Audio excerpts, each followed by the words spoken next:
Hi everyone, welcome back. We're going to play around still with our watercolors. This time we are going to add lemon juice to our project and see what happens. So, again, you are sticking with two colors that are next to each other. I've talked about this in the other videos. Red and orange, orange and yellow, yellow and green, green and blue, blue and violet, violet and red. Some sort of pairing up that is next to each other. Or the other option that you can do is you can also do the three colors, just make sure they are near each other on the color wheel. So red, orange, and yellow, orange, yellow, green, that type of thing. So last time I did with the rice, I did green and blue. I'm going to do violet and red, I think, this time around. Just something different. Go from end to end. And I'm going to just start out with the violet. So I'm going to add a bunch of water to my violet and just start painting. So my violet I want to be a little bit darker because it needs to be able to hold its own against that red. So I have a little bit of bleed over from my green. No worries, I'll just make it work. So just going to kind of start with one corner, one edge. Need a little bit more water. The more water you have, the lighter your violet color is going to be. I wanted mine to be a little bit darker, so I'm not using a whole lot of water. But I do want to make sure my paint stays wet, otherwise it doesn't paint. We need that water to activate it. Okay, cleaning my brush, and I'll go to the red next. Now my red is nice and wet because I've used it. I was using it, and we're making it nice and dark.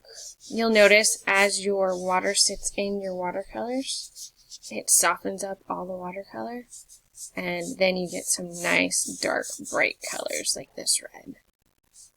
Because if you watch the crayon one, which was the first video I did, I used the red in that one. Now if it's getting a little dark on you, add a little bit of water to your paintbrush and you can start to move that paint around a little bit more. So I've got some pretty dark red in here, so I'm going to kind of move it around a little bit. So I'm not dipping into my paint anymore, I'm just dipping a little into my water and just moving that paint around. Okay, I'll go back to my violet. Get some violet in there. If you guys are confused, violet is just the proper name for purple. If you actually try and go buy purple paint, it doesn't exist. It is called violet in the art world.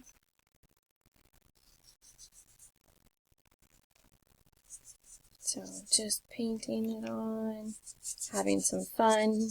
Again, you don't have to cover all of your paper.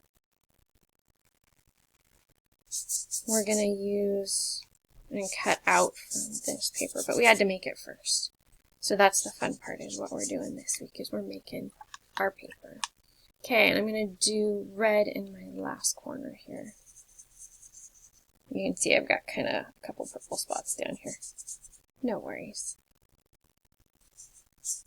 Okay, now I've never done the lemon juice, so I'm just as excited as you are to see what happens. So I've got my rice working its magic on the left side. I'm going to do my lemon juice now. Now you only want to do little drops. So let's hope this doesn't come pouring out. I don't want to use up all of my husband's lemon for his tea. So we're just going to do a couple drops and see what happens. Oh, pouring out a little bit more than I wanted. Oh. Okay. We'll see what happens. I'm going to stop there, because I've got a little more than I'd planned on it.